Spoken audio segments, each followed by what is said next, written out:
Hello friends, welcome to optimistic studies. Optimistic studies में आप सभी का स्वागत है। हम देखने जा रहे हैं इंडियन पॉलिटी में नागरिकता का पार्ट 4, सिटीजनशिप का पार्ट 4 देखने जा रहे हैं। इससे पहले हमने पार्ट 1, 2 और 3 ऑलरेडी डिस्कस किया हुआ है।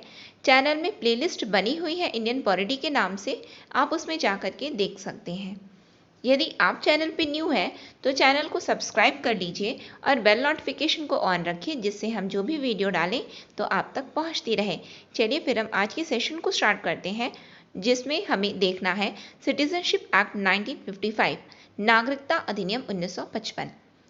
हमने इससे पहले वाले लेक्चर में देखा क्या था, तो हमने देखा था कि किस तरीके से नागरिकता अधिनियम 1955 में बताया गया है।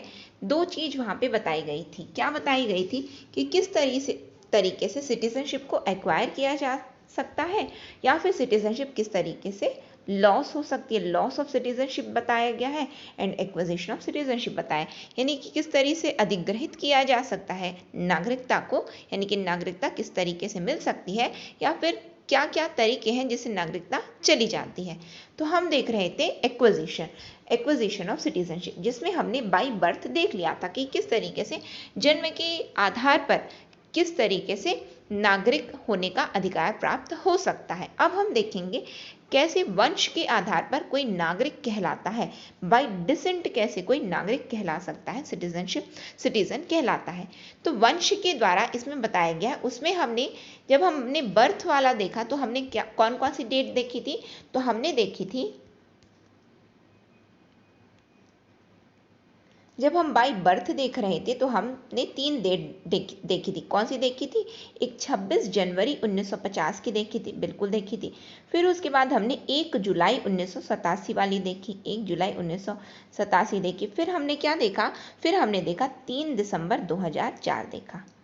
ठीक है, आपको ये पता है कि हम ये डेट क्यों देख रहे हैं? हम इसलिए देख रहे हैं कि 26 जनवरी 1950 में तो बिल्कुल पता है हमें कि हमारा संविधान लागू हो गया था। फिर उसके बाद बाकी ये आप 1 जुलाई 1987 देख रहे हैं कि ये क्यों हमने केवल ये ही डेट क्यों हमने डिसाइड की, या फिर हमने 3 दिसंबर 2004 ही क्यों देखा? कारण है इसका। कारण क्या है कि ये जो 1 जुलाई 1987 हम इसलिए देख रहे हैं क्योंकि 1986 में नागरिकता अधिनियम आया था। 1986 में नागरिकता अधिनियम आया था। अब ये नागरिकता अधिनियम है क्या? तो जो 1955 वाला नागरिकता अधिनियम है उसी को संशोधित किया गया था 1986 में। इस जो 86 में जब ये संशोधित रूप में आया तो बोले कि 1 जुलाई 1987 तक हम डेट को कंसिडर करेंगे, 1 जुलाई 1987 तक। ठीक है, फिर उसके बाद आप ये देख रहे हैं 3 दिसंबर 2004। ये हमने क्यों देखा? क्योंकि 2003 में एक और नागरिकता अधिनियम आया। अब ये नागरिकता अधिनियम था क्या 2003 वाला? तो ये संशोधन अधिनियम है। किसका? 1955 का संशोधित रूप है। ये 2003 में आया। और जब ये 2003 में आया तो क्या बोल दिया गया कि हम क्या करेंगे कि हम 3 दिसंबर 2004 की डेट को डिसाइड करते हैं, 3 दिसंबर 2000। यानी कि ये अधिनियमों में, संशोधन अधिनियमों में ये डेट मेंशन है, इसलिए हम ये डेट को देख रहे हैं। यानी कि अन्यथा अपने से ऐसे इसको चूज नहीं किया गया है कि ऐसे उठा करके कोई भी डेट रख दिए, नहीं। ये जो संशोधन अधिनियम आए हैं उसमें ये डेट मेंशन है, इसलिए हमें ये डेट याद रखनी पड़ती है। ठीक है, आगे देखते हैं आगे क्या बताया। वंश के आधार पर यदि हम बात करें तो अब हमें इसमें बताया गया है कि 26 जनवरी 1950 को या उसके बाद, लेकिन 10 दिसंबर 1992 से पहले भारत के बाहर पैदा हुआ व्यक्ति वंश से भारत का नागरिक है यदि उसके पिता उसके जन्म के समय भारत के नागरिक थे। क्या बोला गया है इसमें बोला गया है यदि कोई व्यक्ति 26 जनवरी 1950 को या उसके बाद में, लेकिन 10 दिसंबर 1992 से पहले यदि कोई व्यक्ति भारत के बाहर पैदा हुआ है तो भी वो भारत का नागरिक कहला सकता है। किस आधार पर? तो वंश के आधार पर वो भारत का नागरिक कहला सकता है। कंडीशन ये होनी चाहिए जब उसका जन्म हुआ है तब उसके पिता की नागरिकता भारतीय होनी चाहिए। यानी कि जब उसके जन्म के समय उसके पिताजी क्या होने चाहिए? भारतीय नागरिक। क्या थे? क्या? हाँ थे। यदि है तो बिल्कुल वो वंश के आधार पर वह भारतीय नागरिक कहलाएगा। या वंश के आधार पर समझते क्या होता है? इसका अर्थ होता है कि जैसे कि हम बोलते हैं ना कि हम भले ही रायपुर में रह रहे हैं, लेकिन ना हमारे जो परिवार वाले या फिर हमारे जो वंश है ना वो इस गांव से हैं। जब हम ऐसी बात बोलते हैं कि जब हम अपना रेफरेंस बता देते हैं कि हम ना भले ही आज यहाँ पे रह रहे हैं, शहर में रह रहे हैं, लेकिन एक्चुअल में ना हमारा जो वंशज है हम वहाँ के लोग हैं, जब वो वहाँ वाली बात होती ना तो बस ये वही है कि भले कोई व्यक्ति भारत के बाहर पैदा हुआ है, लेकिन उसके जन्म के समय यदि उसके पिताजी भारतीय थे तो वो भी भारतीय ही कहलाएगा वंश के आधार पर। लेकिन डेट बता दी गई है कि 10 दिसंबर 1992 से पहले। ठीक, ये हो गया। यानी कि a person born outside India on और after 26 Jan 1950 but before 10 December 1992 is citizen of India by descent if his father was a citizen of India at the time of his birth। यहाँ पे क्या बोला गया? पिता यानी कि father की बात की गई है। फिर दूसरी कंडीशन, और किस तरीके से हम वंश के आधार पर भारतीय नागरिक हो सकते हैं, तो दूसरी कंडीशन बताई गई, यदि कोई व्यक्ति 10 दिसंबर 1992 को या उसके बाद भारत के बाहर पैदा हुआ है, तो भी वो भारतीय नागरिक कहलाएगा। कंडीशन ये है कि जब उसके जन्म के समय माता पिता में से कोई एक यदि भारतीय नागरिक रहे तो। क्या सेकंड पॉइंट में क्या बोला गया है कि यदि 10 दिसंबर 1992 को या उसके बाद में वो भारत के बाहर पैदा होता है तो भी वो भारतीय नागरिक कहला सकता है। किस आधार पर? तो वंश के आधार पर। कैसे कहला सकता है? तो बोला गया कि यदि उसके जन्म के समय माता पिता में से यदि कोई एक यदि भारतीय नागरिक होगा तो भी वो वंश के आधार पर भारतीय नागरिक कहलाएगा। आप देख रहे हैं डिफरेंस यहाँ पे बोले पिता, यहाँ पे बोलते हैं माता पिता। यहाँ पे क्या बोल दिए? माता पिता। कारण ये है क्योंकि 1992 में आवाज तेज हो गई थी। आवाज क्या? 1992 में भी संशोधन अधिनियम आया। किसका? 1955 वाला नागरिकता अधिनियम को संशोधित किया गया 1992 में। और बोला गया आप ये कैसे बात कर रहे हो, पिताजी बस कैसे कंसिडर कर लियो? क्या आनी चाहिए? जेंडर न्यूट्रलिटी आनी चाहिए। जेंडर न्यूट्रलिटी की बात करनी चाहिए। लिंग तटस्थता जिसे हम बोलते हैं उसको ऐड करो। तो बोले ठीक है, बिल्कुल ऐड कर देते हैं। तो इसी वजह से बोल दिया गया माता पिता में से कोई एक। पहले क्या बोल रहे थे? केवल पिता बोल रहे थे, यानी कि पिताजी यदि भारतीय नागरिक है तो ही आप वंश के आधार पर कहलाओगे, उसके अलावा नहीं कहलाओगे। बोले कैसे? ये तो हो नहीं सकता, यानी कि फिर माता की बात नहीं हो रही है। तो फिर जब 1992 में जब ये संशोधन अधिनियम आया तो बोले कि हम ना जेंडर न्यूट्रलिटी को कंसिडर कर रहे हैं, यानी कि हम ये भेद नहीं करेंगे कि पिता है या माता है। हम बोल रहे हैं कि दोनों में से कोई एक यदि भारतीय नागरिक किसी व्यक्ति के जन्म के समय हो तो भी वो वंश के आधार पर भारतीय नागरिक कहलाएगा। बिल्कुल ठीक है। तो ये हमने क्या देखा कि किस तरीके से वंश के आधार पर बनता है। तीसरी पॉइंट बताई जा रही है। तीसरी पॉइंट क्या है कि 3 दिसंबर 2004 के बाद यदि किसी व्यक्ति का जन्म भारत के बाहर हुआ हो तो भी वह वंश के आधार पर भारत का नागरिक नहीं होगा। तो बोले अब ये कैसी बात हो गई? अभी तक बोल रहे थे कि भारत का नागरिक होगा, ये तो अचानक से बोल दिया भारत का नागरिक नहीं होगा। यानी कि 3 दिसंबर 2004 के बाद यदि किसी व्यक्ति का जन्म भारत के बाहर हुआ है तो वह भारत का नागरिक नहीं होगा। बोले कब नहीं होगा? जब तक कि उसका जन्म तिथि के एक वर्ष के भीतर या केंद्र सरकार की अनुमति के बाद भारतीय वाणिज्य दूतावास में पंजीकृत नहीं हो जाता। इसका क्या मतलब हुआ? इसका ये मतलब हुआ यदि कोई व्यक्ति 3 दिसंबर 2004 के बाद यदि भारत के बाहर पैदा हुआ है तो वो तब तक भारत का नागरिक नहीं कहलाएगा जब तक कि उसके माता पिता भारतीय दूतावास में उसका पंजीकरण ना करवा दें। भारतीय वाणिज्य दूतावास में पंजीकरण जब तक नहीं करवा देंगे तब तक, और ये पंजीकरण कब हो जाना चाहिए? तो उसके जन्म के 1 वर्ष की अवधि के भीतर ही पंजीकरण करवा दो, तब तो वो बिल्कुल कहलाएगा भारतीय नागरिक। और यदि आपने उसके जन्म के 1 वर्ष के भीतर पंजीकरण नहीं करवाया है भारतीय दूतावास में तो वो व्यक्ति नहीं कहलाएगा भारतीय नागरिक। ठीक है, देखिए क्या लिखा है। 3 December 2004 onwards a person born outside India shall not be a citizen of India by descent. वंश के आधार पर तब नहीं होगा। कब तक नहीं हो सकता वो वंश के आधार पर? जब तक unless his birth is registered eight an Indian consulate within 1 year of the date of the birth। जब जिस दिन वो पैदा हुआ है उसके 1 वर्ष की अवधि के भीतर उसको क्या करना है? इंडियन काउंसुलेट में रजिस्टर करवा देना है। या फिर ये जो 1 वर्ष ही है, उसमें 1 वर्ष की जो अवधि है उसमें भी फेरबदल हो सकता है। कैसे हो सकता है? यदि केंद्र सरकार किसी अवधि को बता दे कि इतने दिन में या इतने दिन के बाद में आप बिल्कुल रजिस्टर करवा लीजिए। कहाँ? भारतीय दूतावास में।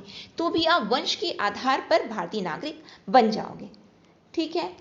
फिर उसके बाद यानी कि हमने क्या देख लिया? हमने जन्म देख लिया, किस तरीके से जन्म के आधार पर नागरिकता मिल सकती है, किस तरीके से वंश के आधार पर नागरिकता मिल सकती है। अब हम देखते हैं कि पंजीकरण द्वारा किस तरीके से नागरिकता मिल सकती है। तो नाम से पता चल रहा है, पंजीकरण, रजिस्टर करवा दो तो बन गए नागरिक। देखते हैं, तो the central government may on an application register as a citizen of India any person if he belongs to any of the following categories.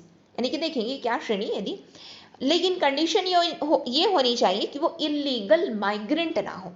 ये बोल रहे यदि कोई व्यक्ति एप्लीकेशन दिया है केंद्र सरकार के पास में, तो बिल्कुल केंद्र सरकार उसे पंजीकृत कर देगी और उसे भारतीय नागरिकता दे देगी पंजीकरण के आधार पर।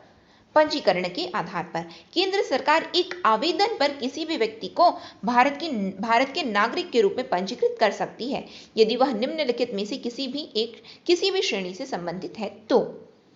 लेकिन कंडीशन ये होनी चाहिए, ये जो आवेदन दे रहे हैं वो यदि अवैध प्रवासी ना हो। ये जो आवेदन दे रहे हैं जिसे पंजीकरण के आधार पर नागरिकता दी जा रही है वो अवैध प्रवासी ना हो। ठीक है, इलीगल माइग्रेंट ना हो। और इलीगल माइग्रेंट मैंने आपको बताया है प्रीवियस लेक्चर में, कौन होते हैं? जो बिना किसी वैलिड लीगल डॉक्यूमेंट के भारत की सीमा के भीतर आ गए हैं, या फिर बिना किसी पासपोर्ट, वीजा, इस तरीके के किसी भी डॉक्यूमेंट के बिना आए हैं, या फिर उनके पास तो सब कुछ वैलिड है लेकिन जितनी अवधि के लिए वो भारत के लिए वो उनका पासपोर्ट, वीजा वैलिड था उससे ज्यादा हो चुका है, वो तो भी भारत में ही अभी टिके हुए हैं और भारत से नहीं गए हैं, तो भी वो कौन है? इलीगल माइग्रेंट ही है, अवैध प्रवासी हैं वो। तो इनको छोड़ करके यदि और कोई एप्लीकेशन करता है, आवेदन करता है, तो भारत सरकार उसे पंजीकरण के आधार पर भारतीय नागरिकता दे देती है। ठीक, लेकिन क्या बताया गया है कि वो कुछ बिंदुओं को यदि वो उसको फॉलो करता है तो, पालन करता है तो, वो क्या क्या पॉइंट्स हैं कि जिसे वो फॉलो करे। तो पहली बात बताई गई, अ person of Indian origin who is ordinarily resident in India for 7 years before making an application for registration. भारतीय मूल का ऐसा कोई व्यक्ति जो आवेदन देने की तारीख से 7 साल से भारत में रह रहा है। यानी कि आज उसने आवेदन दिया है, आज हम कंसिडर करते हैं, हम 10 जून मान के चलते हैं। ठीक है, इस तारीख से जब वो आवेदन दे रहा है, 7 साल से वो भारत में यदि रह रहा है, कंडीशन वो भारतीय मूल का ही है, लेकिन जिस भी दिन अब उसको चाहिए कि उसको नागरिकता नहीं मिली है, तो अब वो चाहता है कि मैं ना पंजीकरण के द्वारा नागरिकता ले लेता हूं। तो वो क्या 7 साल ये देखा जाएगा कि क्या वो 7 साल से भारत में रह रहा है। यदि रह रहा है तो उसे पंजीकरण के आधार पर नागरिकता दे दी जाएगी। क्या लिखा है देखिए, पढ़िए। भारतीय मूल का एक व्यक्ति जो पंजीकरण के लिए आवेदन करने से पहले 7 साल के लिए भारत में सामान्य रूप से निवासी है। ठीक, दूसरी कंडीशन क्या बताई गई, अ person of Indian origin who is ordinarily resident in any country or place outside undivided India। दूसरी बात जो पंजीकरण के लिए मान्य है कि किस तरीके से आपको पंजीकरण के आधार पर नागरिकता दी जाएगी, तो दूसरी कंडीशन बताई गई है, भारतीय मूल का एक व्यक्ति जो अविभाजित भारत के बाहर किसी भी देश या स्थान में सामान्य रूप से निवासी है, तो वो भी पंजीकरण के आधार पर नागरिकता पा सकता है। ये अविभाजित भारत क्या आप जानते हैं, तो ब्रिटिश प्रोविंस की यहाँ पे बात की गई है। यानी कि जो ब्रिटिश प्रोविंस था उसमें जो कोई भी रह रहा है तो वो भी आवेदन दे सकता है और उसे भी पंजीकरण के आधार पर नागरिकता दे दी जाएगी। तीसरी बात बताई गई है, किसी पंजीकरण के आधार पर नागरिकता दी जाती है, तो बताया जा रहा है, a person who is married to a citizen of India and is ordinarily resident in India for 7 years before making an application for registration. ऐसा कोई व्यक्ति जो भारत के नागरिक से विवाहित है, यानी कि वो तो खुद कहीं का भी है, ये नहीं बताया गया, लेकिन ऐसा कोई व्यक्ति जो भारतीय नागरिक से जिसने शादी कर लिया यानी कि विवाहित है और यदि वो पंजीकरण के आधार पर नागरिकता चाहता है तो जिस भी दिन वो आवेदन करे उसके 7 साल के पहले से वो भारत में सामान्य रूप से यदि वह निवासी है तो भी उसे पंजीकरण के आधार पर नागरिकता दे दी जाती है। फिर उसके बाद चौथी बात बताई जा रही है, a minor child of a person who are citizen of India. व्यक्तियों का नाबालिग बच्चा जो भारत के नागरिक हैं, यानी कि भारत के यदि कोई नागरिक हैं तो उनका कोई नाबालिग बच्चा भी पंजीकरण के आधार पर नागरिकता प्राप्त कर सकता है, नागरिकता प्राप्त कर सकता है। इसके लिए कंडीशन ये बताई गई है कि इसके जो माता पिता हैं, किसके माता पिता, ये नाबालिग बच्चे के यानी कि माइनर चाइल्ड के, यदि इसके माता पिता इसके जन्म के, पहली बात तो हमने क्या देखा था, इसके जन्म के 1 वर्ष के भीतर इनके माता पिता को क्या करना है, बिल्कुल इंडियन काउंसलेट में रजिस्टर्ड करवाना है, पंजीकरण करवाना है, हमने देखा ना। तो ये क्या कहलाया है, पंजीकरण वाला व्यक्ति, ये क्या है, यानी कि बिल्कुल पंजीकरण तो हुआ है इसका। लेकिन अब ये बच्चा यानी कि जो नाबालिग था अब बालिग हो गया है, यानी कि 18 वर्ष का हो गया है। और जब ये पंजीकरण करवा रहे हैं इसके माता पिता, तो पंजीकरण करवाते वक्त इसके माता पिता बोल रहे हैं कि हमारे बच्चे के पास किसी भी देश की नागरिकता नहीं है। क्या बोलेंगे वो, बिल्कुल वहां पे जाकर के, जैसे कि शपथ पत्र होता है तो उसमें उन्हें साइन करना रहता है, क्या बोलना रहता है, उनके माता पिता को क्या बताना रहता है, इंडियन काउंसलेट में, भारतीय दूतावास में बताना रहता है कि हमारे बच्चे के पास में जो ये बालिग, ये कौन सा बच्चा है, ये अभी नाबालिग बच्चा है, माइनर चाइल्ड है। किसका माइनर चाइल्ड है ये भारत के नागरिक का, यानी कि जो सिटीजन ऑफ इंडिया है उनका नाबालिग बच्चा, यानी कि बालिग नहीं, नाबालिग बच्चा है, ठीक है। तो ये यानी कि माइनर चाइल्ड है।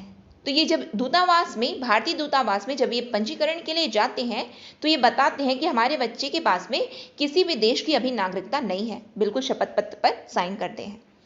साथ में ये बच्चा अब जब 18 वर्ष का हो जाता है तो 18 वर्ष के 6 महीने की अवधि के भीतर इस बच्चे को अगेन भारतीय दूतावास में जाकर के उसको अगेन रजिस्टर करवाना पड़ता है और क्या बोलना पड़ता है कि मेरे पास किसी भी देश की नागरिकता नहीं है, और यदि है तो मैंने त्याग दी है।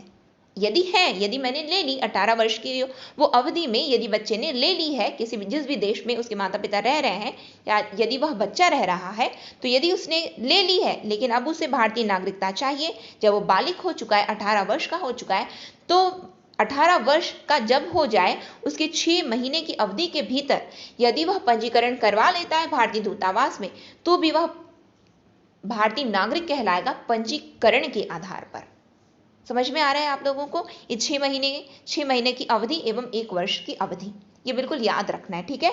ये पंजीकरण के लिए ये 4 कंडीशन है, तब जाकर के पंजीकरण के आधार पर नागरिकता मिलती है। अब फिर उसके बाद आगे देखिए, आगे क्या बताया जा रहा है, आगे ये बताया जा रहा है, a person of full age and capacity who has been registered as an overseas citizen of India card holder for 5 years and who is ordinarily resident in India for 12 months before making an application for registration। पूर्ण आयु और क्षमता का व्यक्ति जो 5 साल के लिए भारत के कार्ड धारक के एक विदेशी नागरिक के रूप में पंजीकृत है और जो पंजीकरण के लिए आवेदन करने से पहले 12 महीने के लिए भारत में सामान्य रूप से निवासी है। ये जो overseas citizen of India card holder ये कौन होते हैं, तो ये होते हैं, ये ऐसे लोग होते हैं, इनके लिए अलग अलग कंडीशन बताई गई है, जो कि 2015 में क्या था कि 2000 में एलएम सिंघवी की अध्यक्षता में एक कमेटी का गठन हुआ था। सितंबर 2000 में, ध्यान से सुनिए, मैं इसके बारे में बता रही हूँ, ओवरसीज सिटीजन ऑफ इंडिया के बारे में आपको बता रही हूँ, थोड़ी जानकारी दे रही हूँ। हालांकि लक्ष्मीकांत में इसमें बहुत ही डिटेल में दिया हुआ है, लेकिन आपके एग्जाम पॉइंट ऑफ व्यू से इंपॉर्टेंट जो है उतना आपको जानकारी होना अनिवार्य है।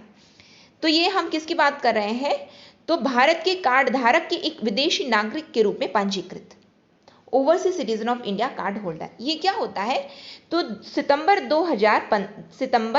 2000 में एलएम सिंघवी की अध्यक्षता में एक समिति का गठन हुआ था कि आप हमें ना सिफारिश कीजिए, आप हमें बताइए, आप हमें सलाह दीजिए कि इंडियन डायस्पोरा जो विशाल रूप से फैला है, यानी कि भारतीय प्रवासी जो कि पूरे विश्व में जो फैले हुए हैं, यदि उन्हें नागरिकता यदि हम देना चाहें, यदि वो चाहते हैं नागरिकता, तो क्या किया जाए उनके लिए, इंडियन डायस्पोरा के लिए।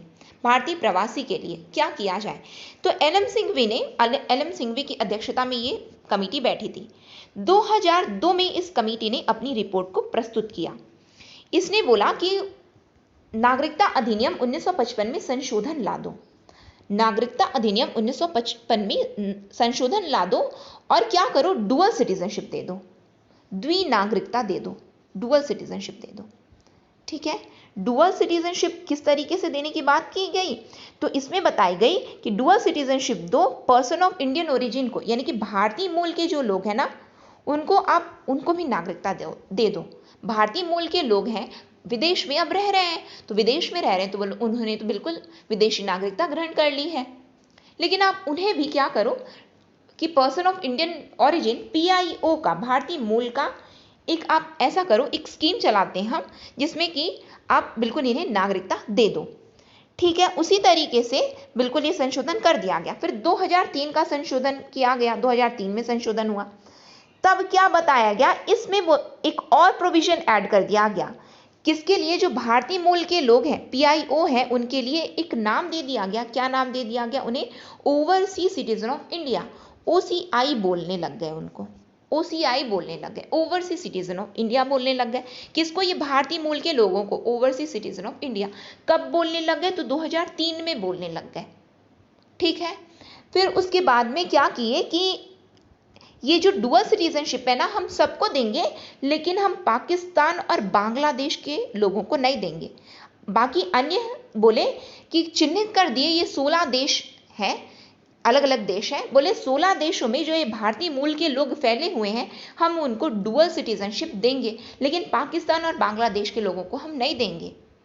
ठीक है, फिर उसके बाद 2005 में अगेन एक संशोधन किया गया। 2005 में फिर से नागरिकता अधिनियम 1955 वाले में एक बार और संशोधन किया गया, और जो OCI वाले लोगों को, यानी कि ओवरसीज सिटीजन ऑफ इंडिया को जो नाम दिया गया था, इनको जो डुअल सिटीजनशिप दी गई थी ना, तो बोले हमारे संविधान में तो ये द्विनागरिकता का तो प्रावधान ही नहीं है, तो हम ये क्यों बना के रखे हैं द्विनागरिकता, हम नहीं देंगे ये। हम ये जो द्विनागरिकता हम दे रहे हैं, हम ये नहीं देंगे। क्यों, क्योंकि हमारे में ये तो है ही नहीं, ऐसा प्रावधान ही नहीं है, क्योंकि हमारा आर्टिकल नंबर 9 बोलता है कि द्विनागरिकता तो नहीं होनी, डुअल सिटीजनशिप नहीं होनी चाहिए। बिल्कुल, तो यदि किसी को भारतीय नागरिकता चाहिए तो दूसरे देश की नागरिकता को वो त्याग दे, तो हम दे दें, हमारे अनुच्छेद 9 में तो ऐसा दिया है। ठीक है, तो बोले ठीक है। फिर उसके बाद अगेन क्या किए, 2002 में PIO स्कीम इंट्रोड्यूस की गई, यानी कि भारतीय मूल के लोगों के लिए एक स्कीम इंट्रोड्यूस की गई। ठीक है, कब इंट्रोड्यूस की गई थी, तो 2002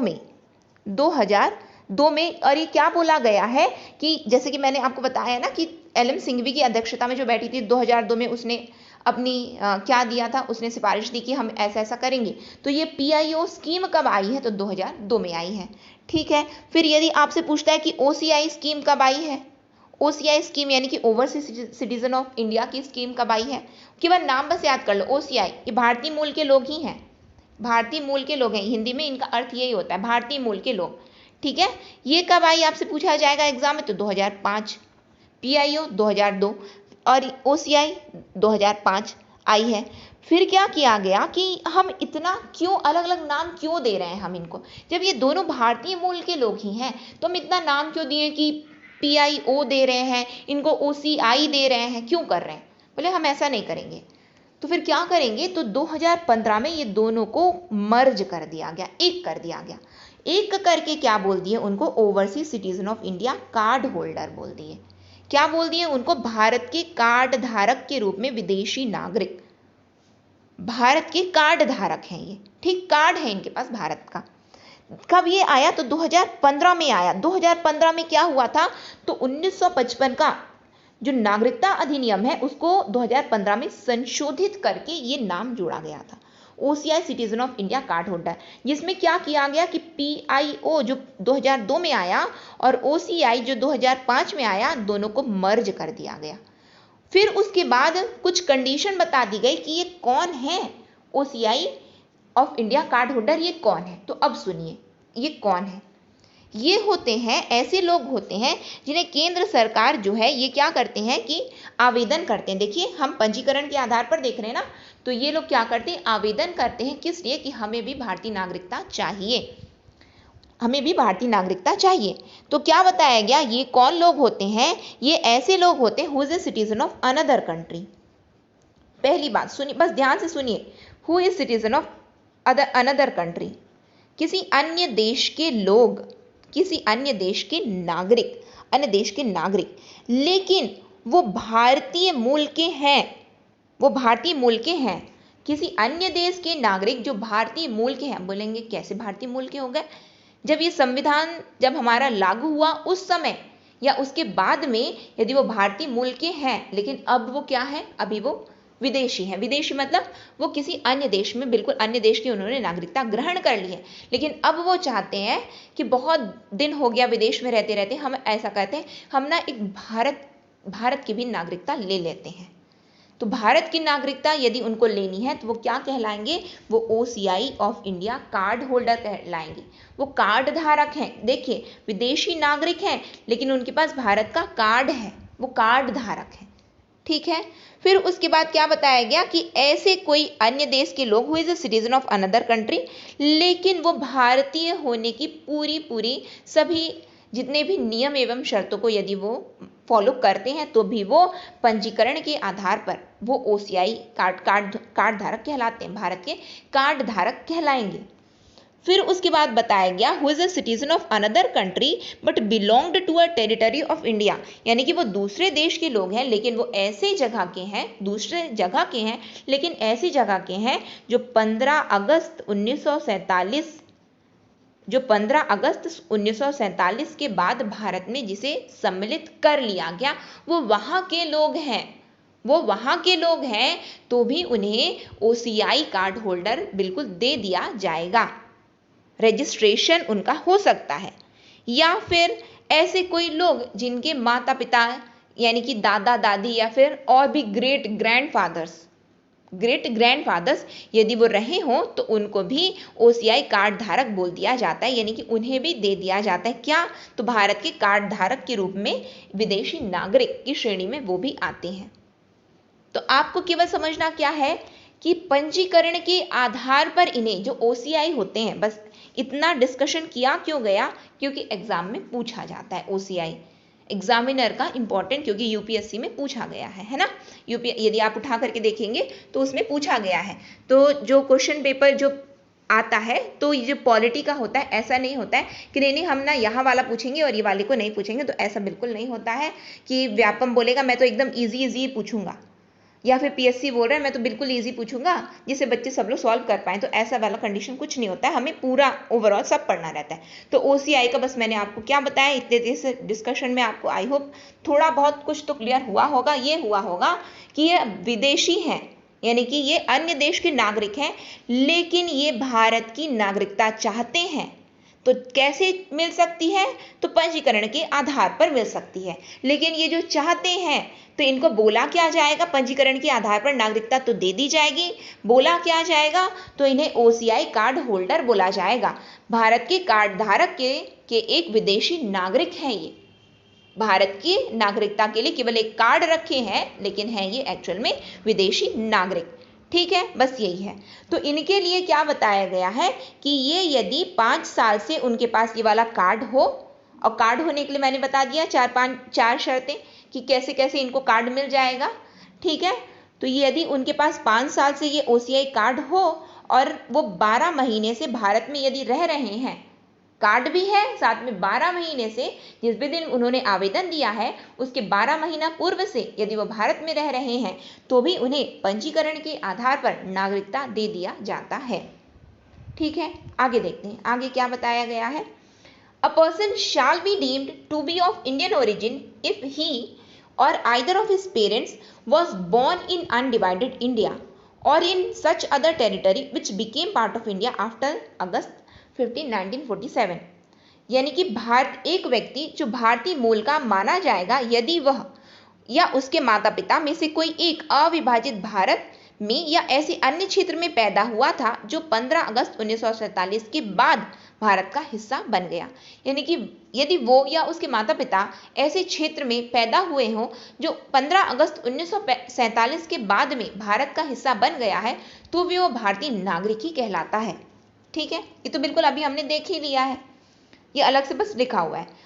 तो ये सब पूरी श्रेणियां हैं जहां पे पंजीकरण के आधार पर नागरिकता दे दी जाती है। लेकिन क्या बताया गया है, ये जो पंजीकरण के आधार पर नागरिकता तो दे दी जाएगी, यानी कि उन्होंने आवेदन दिया, केंद्र सरकार ने उन्हें नागरिकता दे दी पंजीकरण के आधार पर, लेकिन उन्हें करना क्या है, तो उन्हें निष्ठा की शपथ लेनी होगी।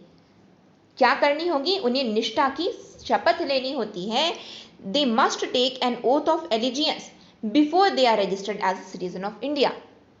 भारत के नागरिक होने से पूर्व उन्हें जो पंजीकरण के आधार पर जो नागरिकता दी जाती है उसके पूर्व इन्हें क्या करना पड़ता है, तो उन्हें निष्ठा की शपथ लेनी होती है, तब जाकर के वो पंजीकरण के आधार पर भारतीय नागरिक कहलाते हैं। ठीक है, आगे देखते हैं आगे क्या बताया गया है। By naturalisation, excuse me,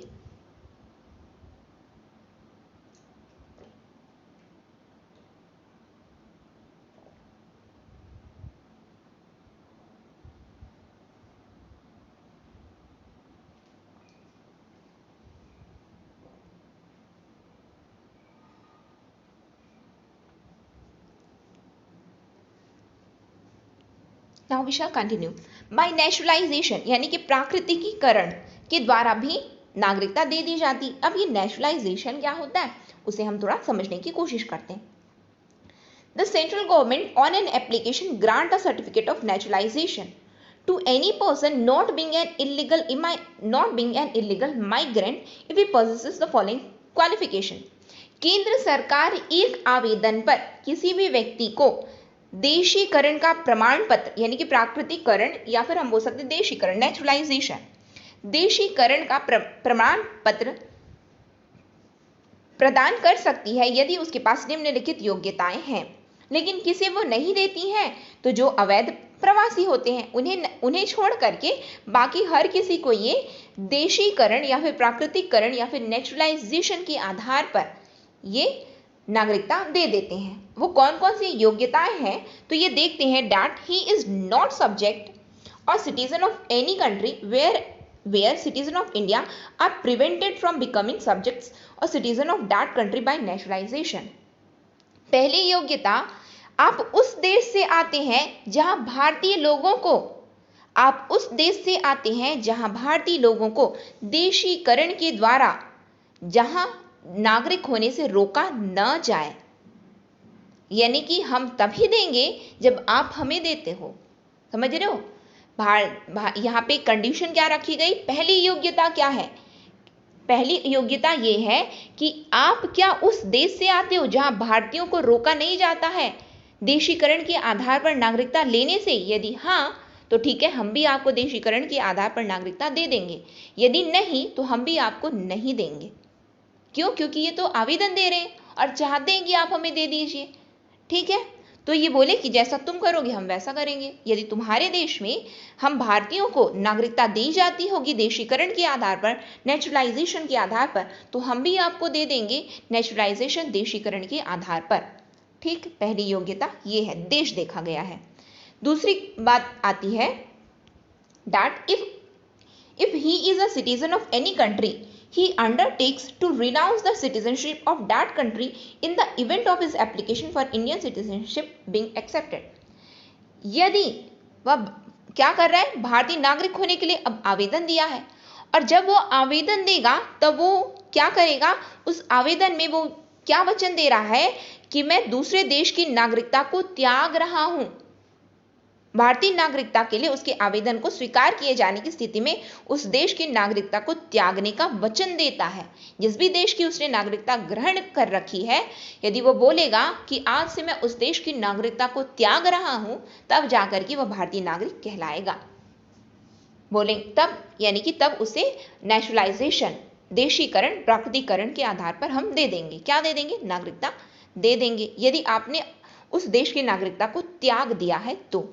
third condition क्या बोली गई, that he has either resided in India or been in service of a government of India, या तो वो रह रहा है या फिर भारत सरकार की वो नौकरी में है, service of a government of India, और पार्टली वन और partly the other throughout the period of 12 months immediately preceding the date of an application. वह या तो भारत में रहता है या भारत सरकार की सेवा में है, या तो आंशिक रूप से एक या आंशिक रूप से, यानी कि कोई कंडीशन, या तो वो रह रहा है या तो वो भारत सरकार की सेवा में है, तो भी वह आवेदन की तारीख से ठीक 12 महीना की अवधि से पहले यदि वह भारत में रह रहा है तो वो नेचुरलाइजेशन के लिए, प्राकृतिकरण, देशीकरण के लिए आवेदन दे सकता है। तो तीसरी योग्यता क्या बताई गई कि यदि वह भारत में आंशिक रूप से रह रहा है, यानी कि कभी यहाँ रह रहा है कभी जा रहा है, या फिर वह भारत सरकार की सेवा में है, भारत सरकार की यदि सेवा में है, तो वो भी प्राकृतिकरण, देशीकरण या हम बोल सकते हैं नेचुरलाइजेशन के आधार पर आवेदन दे सकता है, लेकिन वो जिस दिन भी आवेदन दे उसके 12 महीना से वो भारत में जरूर रह रहा हो तो देगा, अदरवाइज वो नहीं देगा।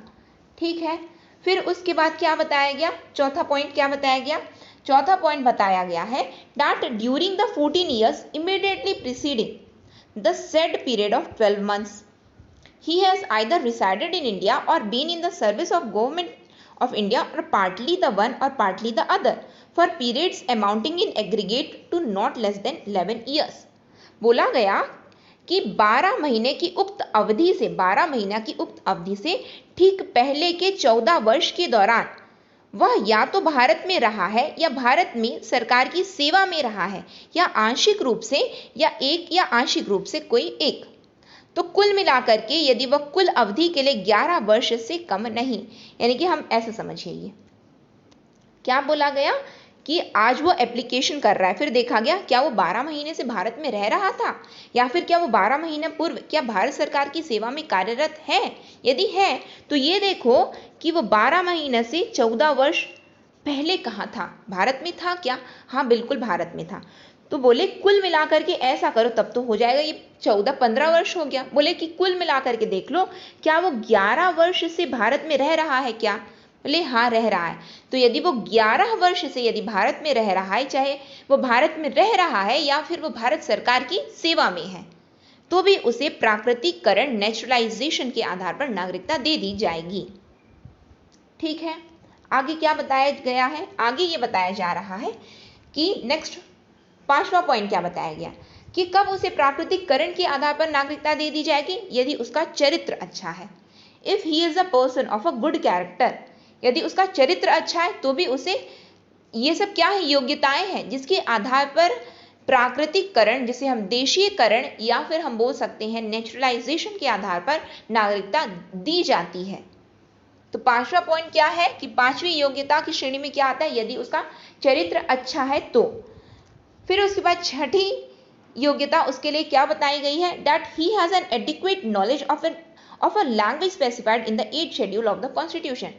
जो भारतीय संविधान की 8वीं अनुसूची में जो भी भाषा है, यदि उस व्यक्ति को उन भाषाओं का यदि पर्याप्त ज्ञान है तो भी उसे, ये उसकी योग्यता की श्रेणी में आता है, तो भी उसे प्राकृतिकरण, नेचुरलाइजेशन के आधार पर उसे नागरिकता दे दी जाएगी।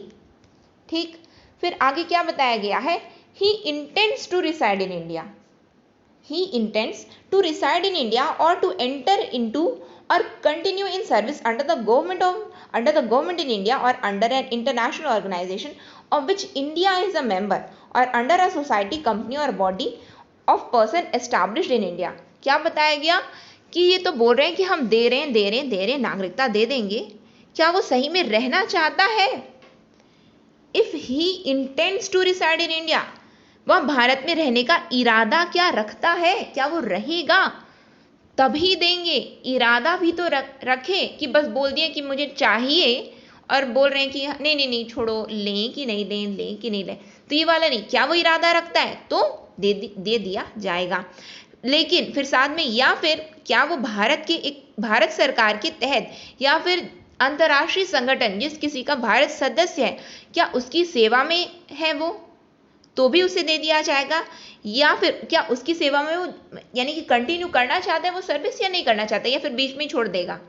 ठीक, तो जिसका भारत एक सदस्य या भारत में स्थापित समाज, कंपनी या व्यक्तियों के निकाय के तहत यदि वो इन सब के सदस्य के रूप में यदि वो इरादा रखता है कि हाँ बिल्कुल मैं कंटिन्यू करूंगा, तो भी उसे क्या है, ये उसकी योग्यताओं की श्रेणी में है कि हमने देखा ना कि निम्नलिखित यदि वो योग्यताएं रखता है तो उसे उसके आवेदन पर उसे क्या कर दिया जाएगा, प्राकृतिकरण नेचुरलाइजेशन के आधार पर नागरिकता दे दी जाती है।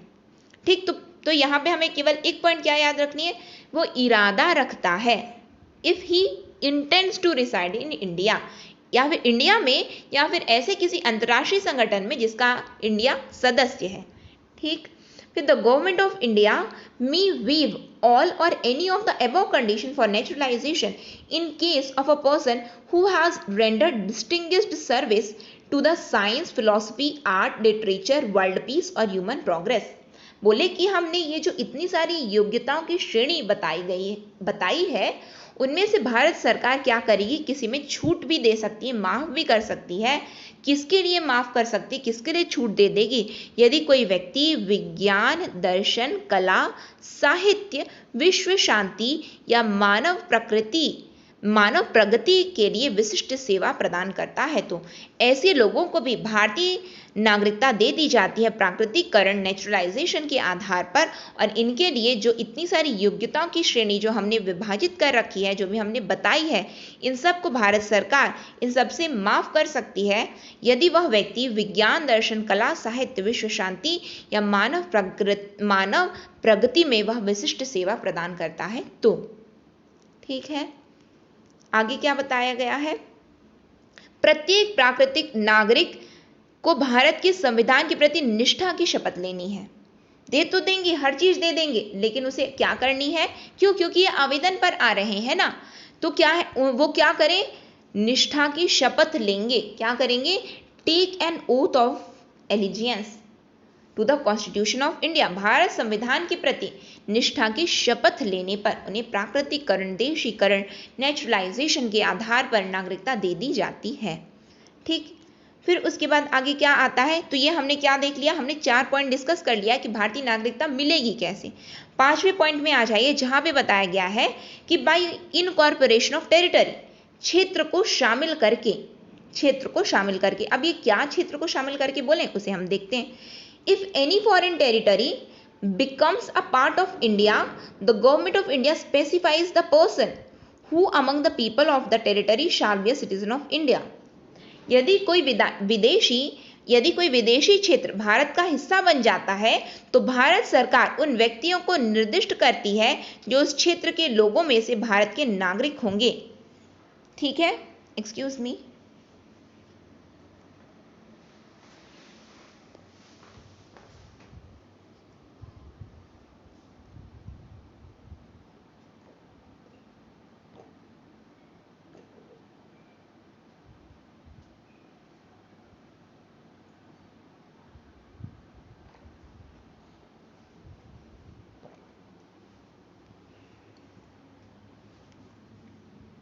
Now we shall continue.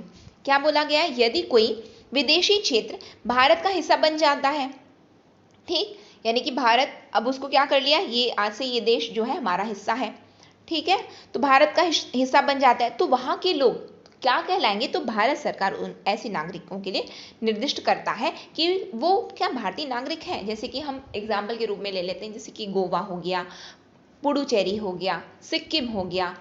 ठीक है, तो ये सब क्या है कि किस तरीके से ये यहाँ के लोग क्या वो भारतीय हैं, तो बिल्कुल है। देखते हैं, ये उन्हीं के बारे में बताया गया है। ठीक है, तो यदि कोई विदेशी क्षेत्र भारत का हिस्सा बन जाता है तो भारत सरकार उन व्यक्तियों को निर्दिष्ट करती है जो उस क्षेत्र के लोगों में से भारत के नागरिक होंगे।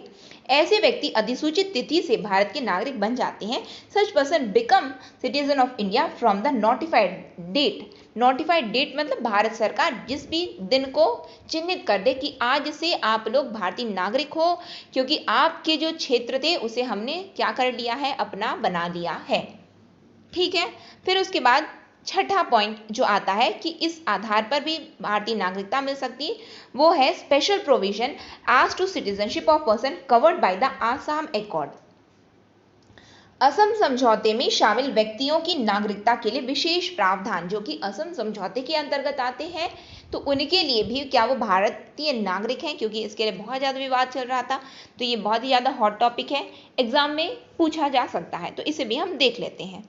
तो क्या बताया गया है कि नागरिकता संशोधन अधिनियम 1985 ने असम समझौते जो विदेशियों के मुद्दे से संबंधित है, असम समझौता किससे संबंधित है, विदेशियों के मुद्दों से संबंधित है, द्वारा कवर किए गए व्यक्तियों की नागरिकता के रूप में निम्नलिखित विशेष प्रावधान जोड़े हैं। किसने जोड़े हैं, तो नागरिकता संशोधन अधिनियम 1985 ने जोड़े हैं। The Citizenship Amendment Act 1985 added the following special provisions as to citizenship of person covered by Assam Accord, कि कौन कौन आसाम एकॉर्ड के जरिए भारतीय नागरिक हो सकते हैं, ये बताया गया है। सबसे पहली बात किसके लिए बताया गया, all person of Indian origin, all person of Indian origin who came to Assam before Jan 1, 1966 from Bangladesh and who have been ordinarily residents in Assam since the date of their entry into Assam shall be deemed to be a citizen of India as from 1st January 1966। क्या बोला गया इसमें, हमें date क्या याद रखनी है, तो 1 जनवरी 1966, यानी कि भारतीय मूल के सभी व्यक्ति जो 1 जनवरी 1966 से पहले बांग्लादेश से आसाम आए थे। कब आए थे, इसको ध्यान से सुनिए, 1 जनवरी 1966 से पहले बांग्लादेश से जो आसाम आए थे, कौन है ये, भारतीय मूल के हैं, भारतीय मूल के हैं, और जो असम में उनके प्रवेश की तारीख से असम में सामान्य रूप से निवासी हैं, यानी कि जिस दिन आए, कब आए, 1 जनवरी 1966 से पहले आए, जिस भी दिन आ गए हों, तो उस दिन से वो क्या कहलाएंगे, उन्हें 1 जनवरी 1966 से भारत का नागरिक माना जाएगा, यानी कि जिस भी दिन से आए, यानी कि वो भारत में ही रह रहे हैं, अब भारत में रह रहे हैं, तो बोला गया कि 1 जनवरी 1966 से वो क्या है, भारतीय नागरिक हैं। ये किस में बताया गया, असम समझौते असम एकॉर्ड में है। असम एकॉर्ड को डील क्या कौन करता है, तो 1985 का नागरिकता संशोधन अधिनियम 1985 में जो आया था, वो असम समझौते को डील करता है। असम समझौता है कौन, जो विदेशी मुद्दों से जुड़ा हुआ है। विदेशी मुद्दे हैं क्या, जो बांग्लादेश से जो लोग आसाम आए हैं, ये हैं, ठीक है।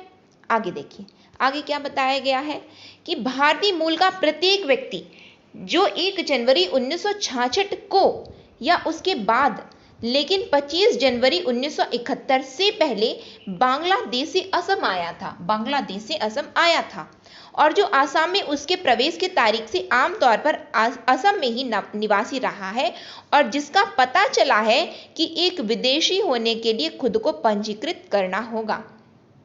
क्या बताया गया, every person of Indian origin who came to Assam on or after 1st January 1966 but before 25 March 1971 from Bangladesh and who has been ordinarily resident in Assam since the date of his entry into Assam and who has been detected to be a foreigner shall register himself। ऐसे लोगों को पंजीकरण करवाना होगा। ये क्या है, 1966 से पूर्व जो आ गए हैं तो उनको कोई पंजीकरण की आवश्यकता नहीं है, वो बिल्कुल मान्य है कि आप भारत के नागरिक ही हैं। लेकिन 1966 के बाद आए हैं और 25 मार्च 1971 से पहले आए हैं, तो वो बिल्कुल भारत के नागरिक हैं, लेकिन आपको पंजीकरण करवाना होगा। आप पंजीकरण के आधार पर भारतीय नागरिक कहलाओगे, ठीक है। फिर उसके बाद क्या बताया गया है, और ऐसे पंजीकृत व्यक्ति को विदेशी के रूप में पहचाने जाने की तारीख से 10 वर्ष की अवधि की समाप्ति की तारीख से सभी उद्देश्यों के लिए भारत का नागरिक माना जाएगा। यानी कि आज वो पहचाना गया है, क्या पहचाना गया है कि ये ना विदेशी है, विदेशी मतलब ये बांग्लादेश से आया है। कब आया है, 25 मार्च 1971 से पहले, लेकिन 1 जनवरी 1966 के बाद वाला ये व्यक्ति है, बाद वाला ये व्यक्ति है, तो इसे क्या माना जाता है, तो इसे विदेशी माना जाएगा। तो जिस भी दिन ये डिटेक्ट हो गया है कि ये विदेशी है, उसके 10 वर्ष के बाद वो भारत का नागरिक कहलाएगा। 10 वर्ष के बाद उसे भारत की नागरिकता मिलेगी, और किस आधार पर मिलेगी, तो पंजीकरण के आधार पर मिलेगी ये नागरिकता उसे, ठीक है, ये किस में बताया जा रहा है? ये असम एकॉर्ड में है। लेकिन 10 साल के बीच की अवधि में 10 साल के बीच की अवधि में उसे वोट देने के अधिकार को छोड़कर भारत के नागरिक के समान अधिकार और दायित्व होंगे। यानी कि वो केवल वोट बस नहीं दे सकता, अदरवाइज उसके पास सभी अधिकार एवं कर्तव्य दायित्व जो है वो उसको सब फॉलो करना पड़ेगा और उसके पास अधिकार भी रहेंगे। But in the intervening period of 10 years he shall have same rights and obligations as citizen of India excepting the right to vote. यानी कि केवल वो वोट बस नहीं दे सकता है, अदरवाइज उसके पास सभी अधिकार और ऑब्लिगेशन, उत्तरदायित्व, उसके दायित्व वैसे ही रहेंगे जो एक भारतीय नागरिक के होते हैं। ठीक है, फिर उसके बाद आगे क्या बताया गया? तो यहाँ पे हमने क्या क्या देख लिया? यहाँ पे हमने देखा कि किस तरीके से किसी भी व्यक्ति को नागरिकता दी जाती है, भारतीय नागरिकता दी जाती है। हमने असम एकॉर्ड को भी देख लिया, साथ में हमने वो 5 पॉइंट्स भी देख लिए, जहाँ पे जन्म के आधार पर, वंश के आधार पर, फिर उसके बाद हमने क्या देखा? पंजीकरण के आधार पर, फिर हमने देखा प्राकृतिककरण के आधार पर, फिर हमने क्या देखा? फिर हमने देखा समावेशन के आधार पर, क्षेत्र के समावेशन के आधार पर। ये तो 5 है जिससे भारतीय नागरिकता बिल्कुल मिलती है। छठा पॉइंट है आसाम एकॉर्ड। छठा पॉइंट क्या है? आसाम एकॉर्ड, आसाम समझौता। ये अभी हॉट टॉपिक रहा है पिछले 1-2 साल से, तो ये बिल्कुल आपके एग्जाम में आने की उम्मीद है, चाहे व्यापम द्वारा आयोजित विभिन्न कॉम्पिटिटिव एग्जाम हो या फिर कहीं पे भी कोई भी एग्जाम के लिए आप अपियर कर रहे हैं, जहाँ कहीं भी आपको पॉलिटी पढ़ना है, तो बिल्कुल ये हॉट टॉपिक है, तो आप लोग इसको जरूर ध्यान से पढ़िए। ठीक है, आगे देखते हैं। ये तो मिलने की बात हो गई नागरिकता। अब छिन कैसे जाएगी भारतीय नागरिकता? लॉस ऑफ सिटीजनशिप कैसे हो जाएगा, उसे भी हम देख लेते हैं।